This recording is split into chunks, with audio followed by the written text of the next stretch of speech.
You will hear a woman talking on the telephone to a man about a car he is selling. First, you have some time to look at questions 1 to 4.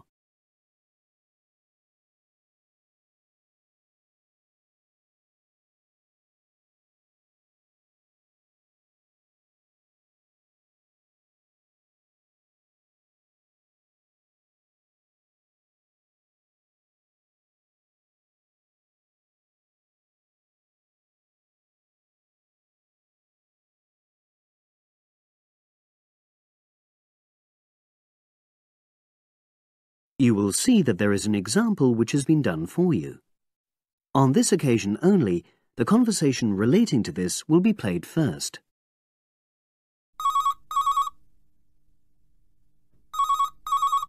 Hello, Brian Park speaking. Oh, hello. I'm calling about the advert in the paper. For the car? Yes, the Mini you've got advertised for sale. Oh, yes. I just wanted to find out a bit more information. Of course. What would you like to know? It's my brother who's interested, actually, but he's not in today, so he asked me to call you. Fine. Great, thanks. So, it's a Mini? Yep. And how old is it? Just coming up to 13 years old. The man says the car is just coming up to 13 years old. So 13 has been written in the space. Now we shall begin. You should answer the questions as you listen, because you will not hear the recording a second time. Listen carefully and answer questions 1 to 4.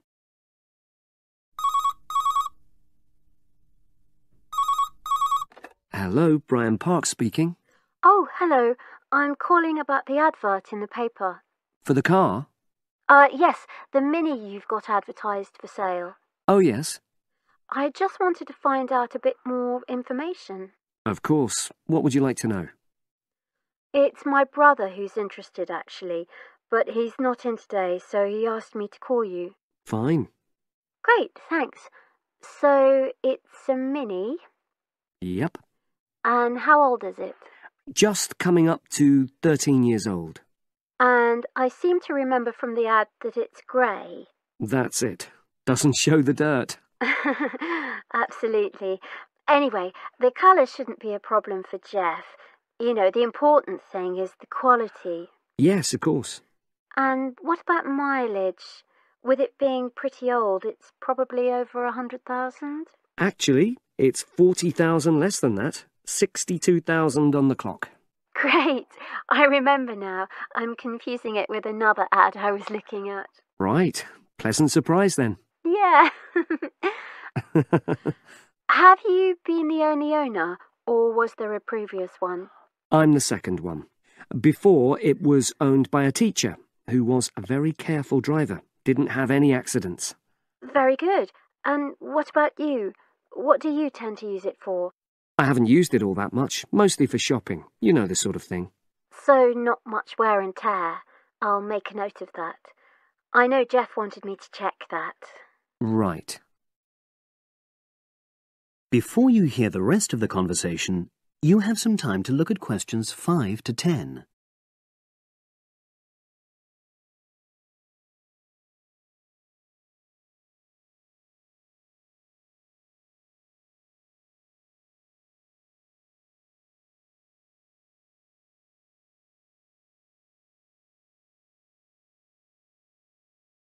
Now listen and answer questions 5 to 10. Now, about the price, I see you've got it down as £1,250. I'm not sure Jeff will be able to come up with that amount. In the ad, I did say 1,250 or nearest offer. So would you be prepared to go down to 1,000? That's really too low, I'm afraid. 1,100? I might be able to go to that. OK, I'll make a note of that. What about tax? Is it due soon? Got another 5 months before it's due. Oh, that's a real plus, yes. I'll make a note of that. OK. Now, you say it's in good condition. For its age, I'd say yes, definitely. It's just been serviced and there were no major problems. Major? I'd be able to show you the service report. The only thing is, you'd have to get a new tyre in the near future. Though it's still okay, you know. It's certainly absolutely safe at the moment. Okay, fair enough. Yes, I understand. And the garage also mentioned that one headlight could probably do with replacing. They think there's a fault there, you know, intermittent. Well, we'd obviously look at all the documents, but that sounds very straightforward. Of course. I've got all the service documents up to date, and you can look at those. Well, it all sounds pretty good, and I know my brother will be interested, so would it be possible for him to see the car? He's back from his trip tomorrow and away tonight, so how about tomorrow? Tomorrow? Wednesday? I'm afraid that's not possible. I'm out pretty much all day. Well, Thursday then? That'd be fine, yeah. In the morning? Yes, that'd suit me perfectly. Great. Now, you'll need my address. Oh, yes, of course. What is it? It's number 238. 238? London Road. Oh, that's easy enough. Yes, very straightforward. So I'll pass on these notes to Jeff, and he'll see you in a couple. That is the end of section 1. You now have half a minute to check your answers.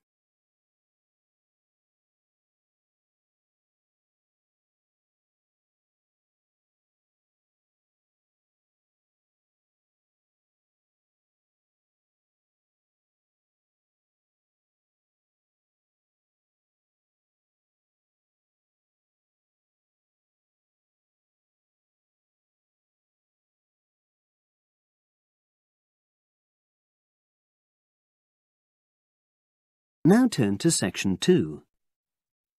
You will hear part of a podcast for visitors to the popular holiday region called the Trelaw Valley. First, you have some time to look at questions 11 to 14.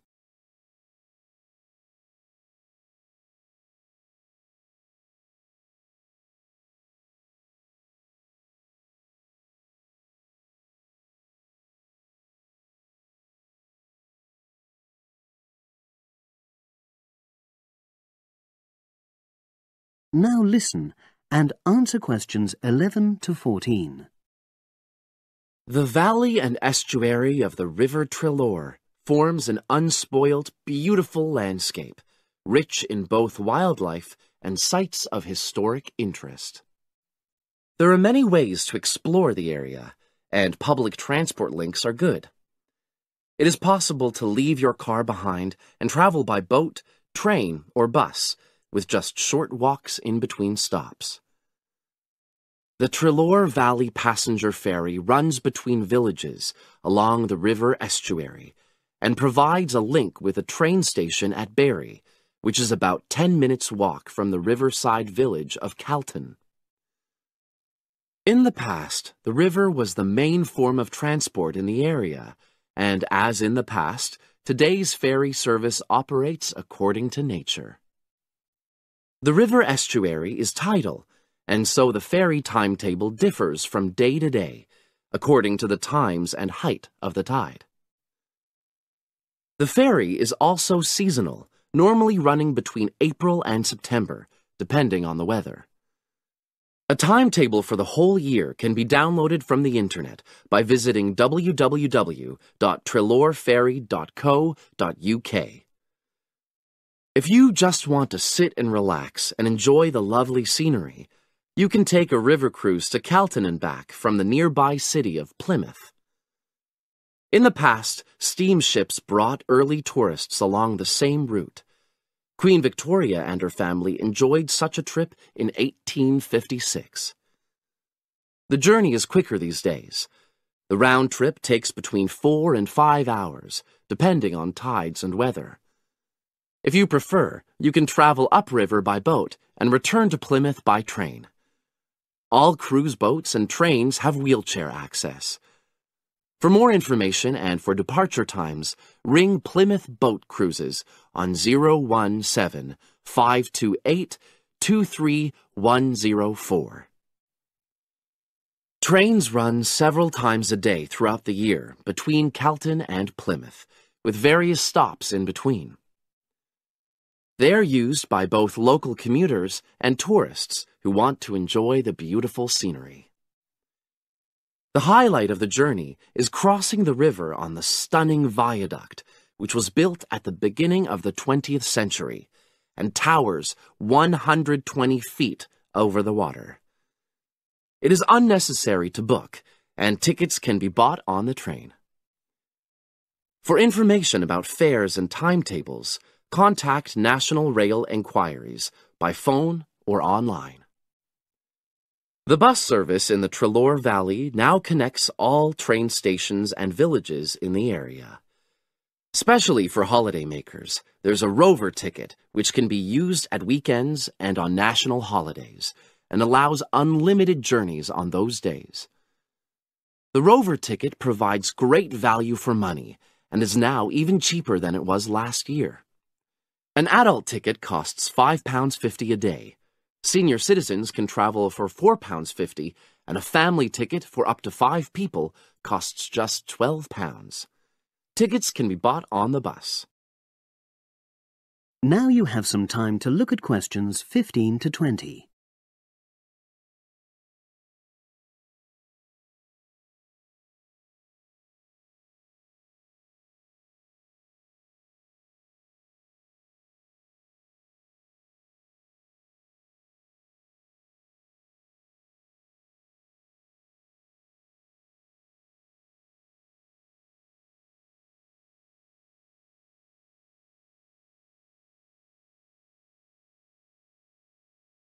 Now listen and answer questions 15 to 20. At the center of the Treloar estuary area is the historic riverside village of Calton.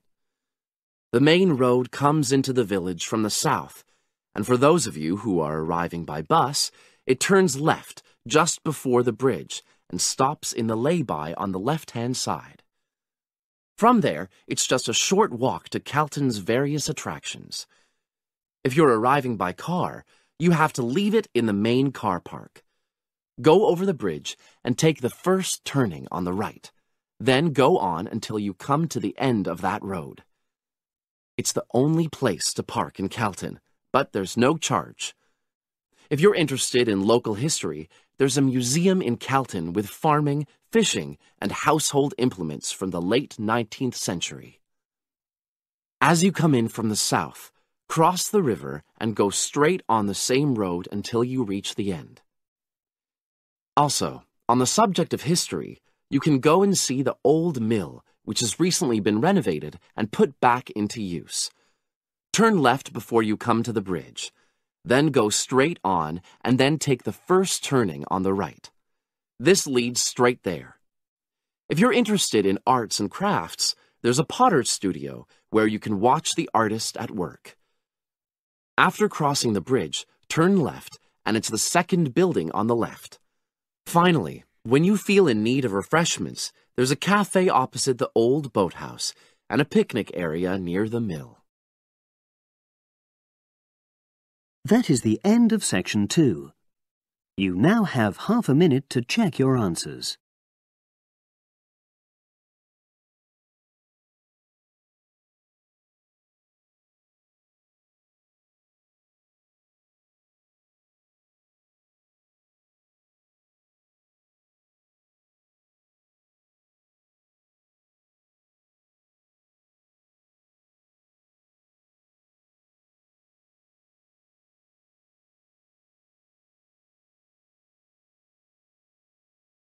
Now turn to section 3. Section 3. You will hear 2 geography students talking. An older student, called Howard, is giving advice to a younger student, called Joanne, on writing her dissertation. First, you have some time to look at questions 21 to 24.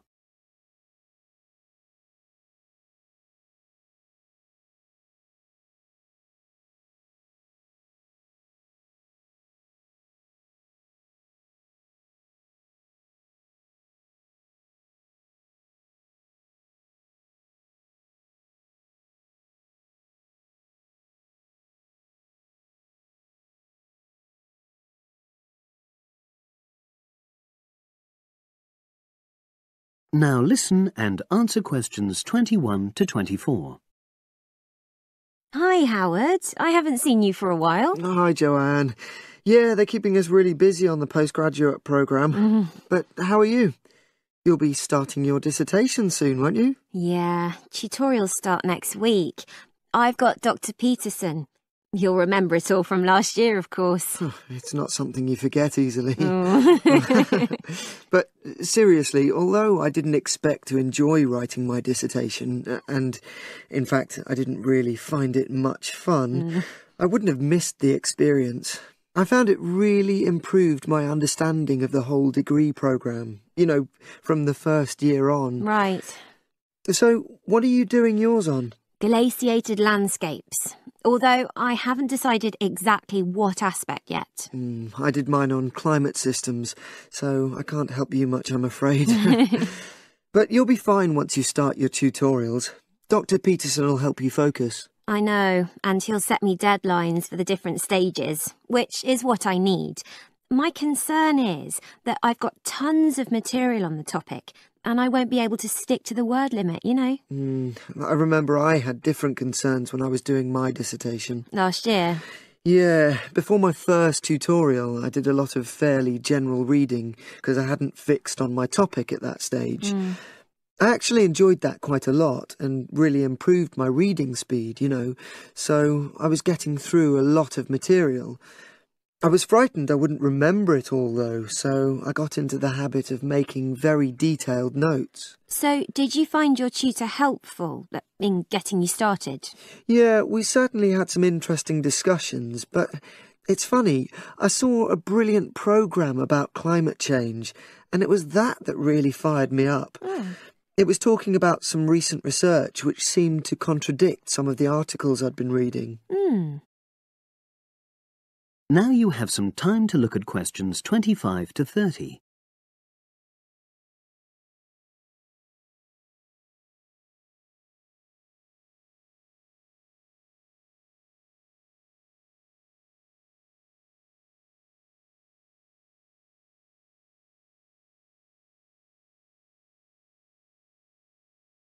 Now listen and answer questions 25 to 30.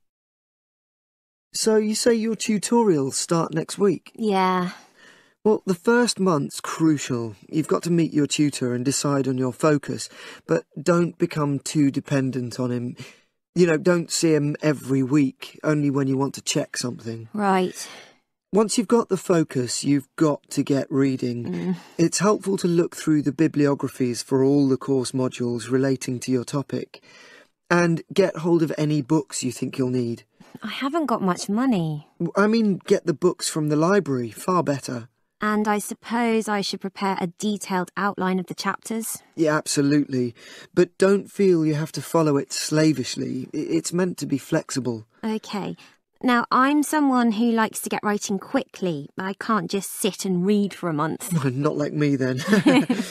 But if that's what suits you, you know, your natural approach, then you really ought to start immediately and write the first chapter. Right. Now, Joanne, about the library, it's worthwhile getting on good terms with the staff. They aren't always helpful with undergraduates. I suppose they focus on postgrads more. Maybe. But show them you're serious about wanting to do good work. And what if I can't find what I need? Well, there's interlibrary loans. Borrowing books from other libraries, but I've heard it isn't all that reliable. You're right, but you probably won't need it anyway. Be positive. The library is likely to have most things you need. And during the dissertation writing period, you can take out 15 instead of the usual 10 books. Should I look at previous year's dissertations? You can do. But I won't know which are the good ones.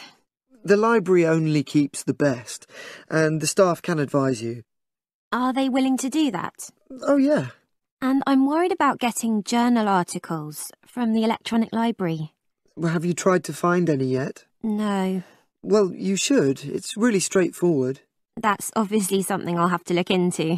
Dr. Peterson will help. Yeah, I know I can go to him if I have any worries. Except he will be away in the second month. It's the holidays. You should ask him what to do while he's away. Gosh, yeah. But I suppose I can get a lot of support from course mates. I know a couple of people who are thinking of doing the same topic as me. Take care. Collaboration can become dependency. I think you'd better see how that works out, what the people are like. You're probably right. About other reading, I suppose Dr. Peterson will recommend plenty of good articles to get me started. One thing I'd find out is what his attitude is to internet sources. Surely not in this day and age. I'd better get that sorted out right at the beginning. I would if I were you. And I've also got some questions about the research sections. How much time I should spend explaining the process? Well, I think that's up to you. You can see how it develops as you're writing. OK. It's the same with things like time management. That's something a tutor can't really help you with. I agree. So, is there anything else you need me to go over? That is the end of section 3. You now have half a minute to check your answers.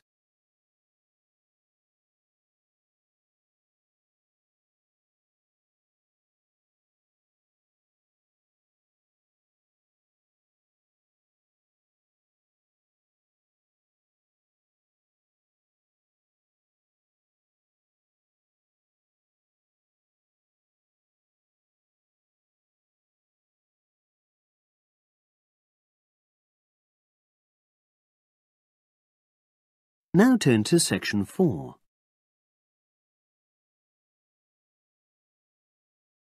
Section 4. You will hear a psychology undergraduate describing the research she is currently doing on expertise in creative writing. First, you have some time to look at questions 31 to 40.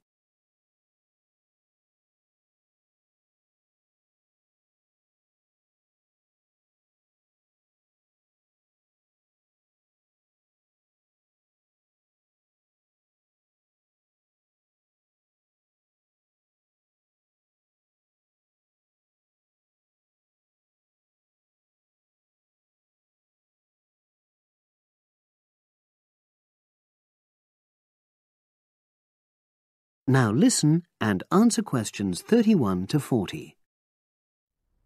For my short presentation today, I'm going to summarise the work I've done so far on my research project to explore expertise in creative writing. Essentially, I'll share with you the process I underwent to gather my interim findings. First of all, I should give a little relevant background information about myself. Before I started my current degree course in cognitive psychology, I studied English literature, and as you can imagine, this meant I spent a great deal of time thinking about the notion of creativity and what makes people develop into successful writers. However, the idea for this research project came from a very specific source. I became fascinated with the idea of what makes an expert creative writer when I read a well-known 20th century writer's autobiography. I won't say which one at this stage, because I think that might prejudice your interpretation. Anyway, this got me thinking about the different routes to expertise. Specifically, I wondered why some people become experts at things, whilst others fail to do so, in spite of the fact that they may be equally gifted and work equally hard. I started to read about how other researchers had explored similar questions in other fields. I began to see a pattern that those studies which involved research in a lab were too controlled for my purposes, and I decided to avoid reading them. I was quite surprised to find that the clearest guidance for my topic came from investigations into what I call practical skills, such as hairdressing or waiting tables. Most of these studies tended to use a similar set of procedures, which I eventually adopted for my own project.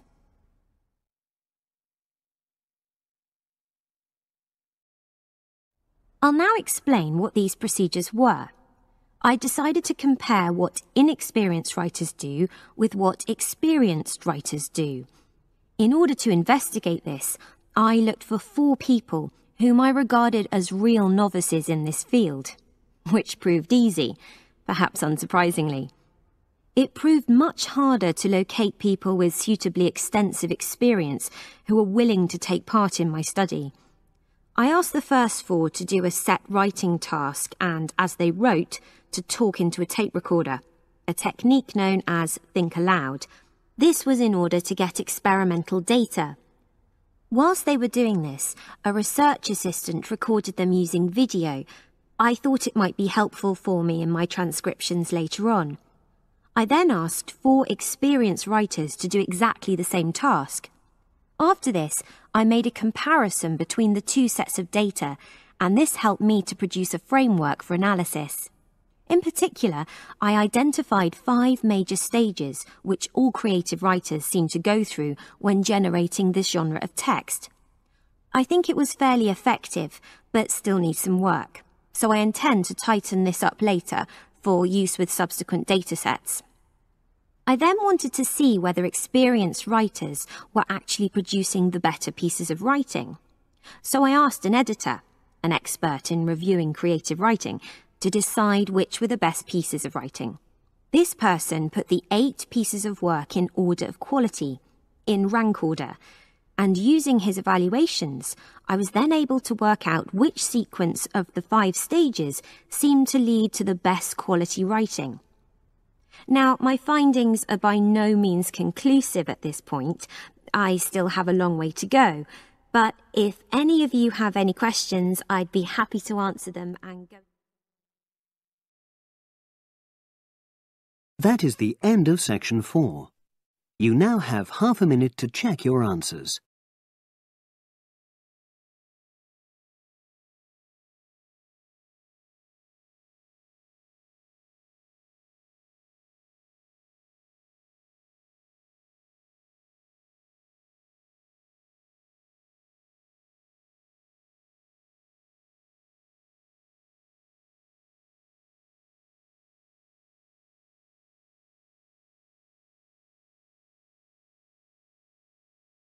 That is the end of the listening test. You now have 10 minutes to transfer your answers to the separate answer sheet.